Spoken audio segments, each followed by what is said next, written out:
Berkas perkara penyidikan tabrakan di Nagrek yang melibatkan 3 anggota TNI Angkatan Darat telah selesai. Kamis siang, berkas dari Pusat Polisi Militer TNI Angkatan Darat diserahkan kepada Auditor Jenderal untuk disidangkan di Mahkamah Militer.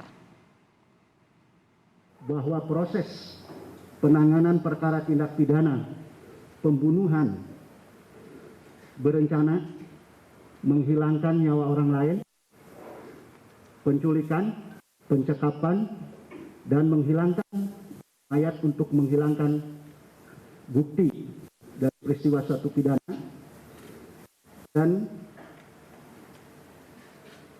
kecelakaan lalu lintas dilakukan secara bersama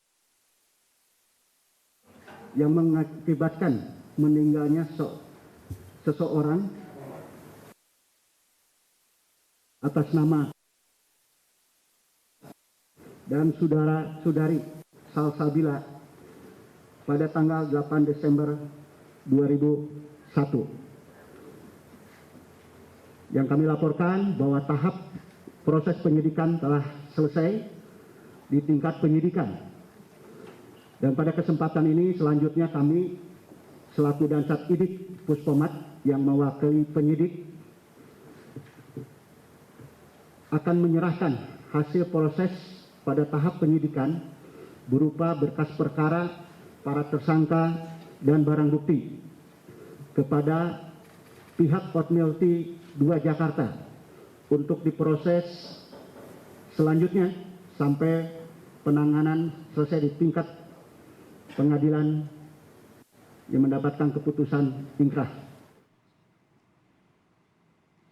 Terkait kasus hukum yang menjerat 3 oknum TNI AD, kita akan langsung bertanya kepada jurnalis Kompas TV mengenai lanjutan hukuman bagi mereka.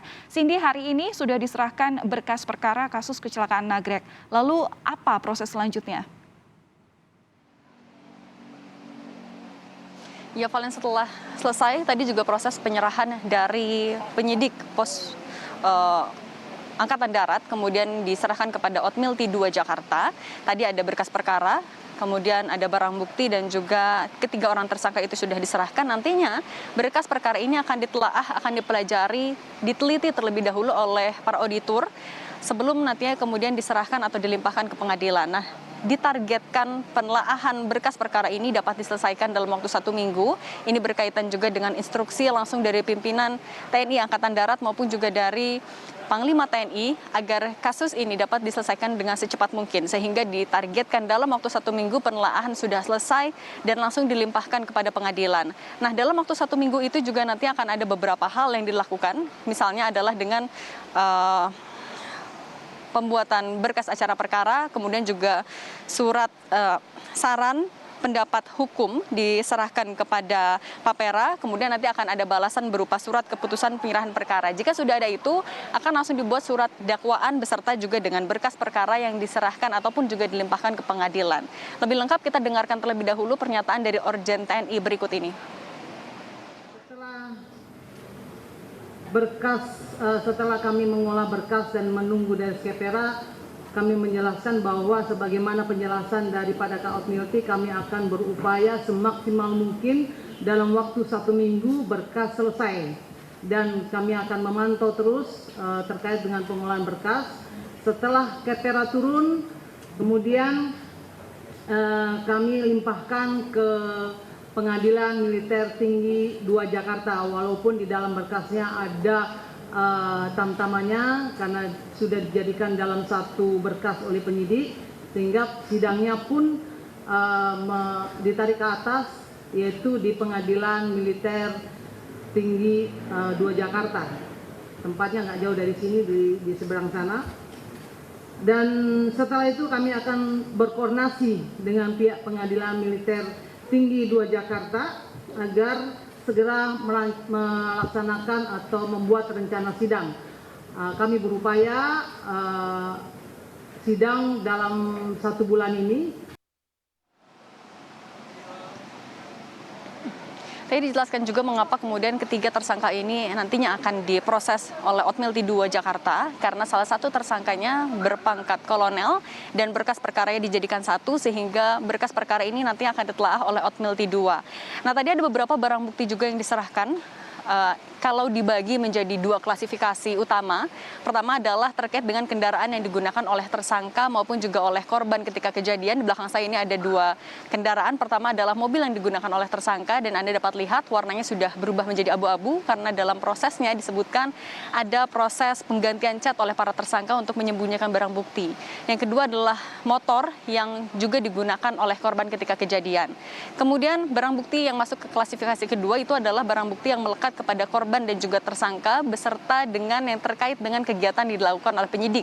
Misalnya adalah pakaian yang digunakan oleh korban, kemudian juga adalah CCTV misalnya yang juga digunakan sebagai bahan penyidikan. 19 orang saksi juga sudah diperiksa oleh Puspoma TNI Angkatan Darat dalam proses penyidikan hingga saat ini. Valen. Baik, Cindy tadi disebutkan bahwa persidangan kemungkinan akan dilakukan pada 1 bulan ke depan di Pengadilan Tinggi Militer 2 Jakarta. Seperti apa nanti prosesnya? Apakah terbuka atau tertutup? Ya, Valen, tadi dipastikan bahwa persidangan nantinya juga akan dilakukan secara terbuka sehingga masyarakat dapat melihat bagaimana proses perjalanan pembuktian dari kasus kecelakaan yang berujung pada pembuangan 2 jenazah ini dilakukan nantinya dalam waktu 1 bulan ini ditargetkan di Pengadilan Tinggi Militer yang lokasi tidak jauh dari Otmilti 2 Jakarta. Kemudian juga yang tadi ditegaskan adalah terkait dengan pasal-pasal yang digunakan ada beberapa memang. Yang paling tinggi adalah pasal pembunuhan berencana, kemudian ada penghilangan nyawa orang lain, penculikan, penyikapan, menghilangkan barang bukti dari peristiwa pidana hingga kecelakaan lalu lintas. Dan juga tadi disampaikan apa motifnya sebenarnya membuat ketiga orang tersangka ini tidak membawa korban ke rumah sakit karena mereka berupaya untuk menghilangkan barang bukti atau menghilangkan barang bukti yang mengaitkan mereka kepada kecelakaan itu. Tes psikologi dan juga tes kejiwaan dilakukan kepada 3 orang tersangka, tapi dipastikan bahwa hasilnya nanti tidak akan memengaruhi pasal-pasal maupun juga tuntutan yang bisa dijatuhkan kepada 3 orang tersangka ini. Dari Panglima TNI hingga Kepala Staf TNI Angkatan Darat dipastikan juga mengawal kasus ini hingga nanti sudah ada putusan yang ingkrah, sehingga tadi dipastikan sekali lagi bahwa sidang akan dilakukan secara terbuka dan juga transparan, Valen. Baik, terima kasih. Jurnalis Kompas TV Cindy Permadi melaporkan langsung terkait lanjutan proses hukum terhadap 3 anggota TNI yang melakukan tabrakan terhadap 2 remaja di Nagrek yang kemudian berujung pada pembunuhan. Terima kasih, Cindy.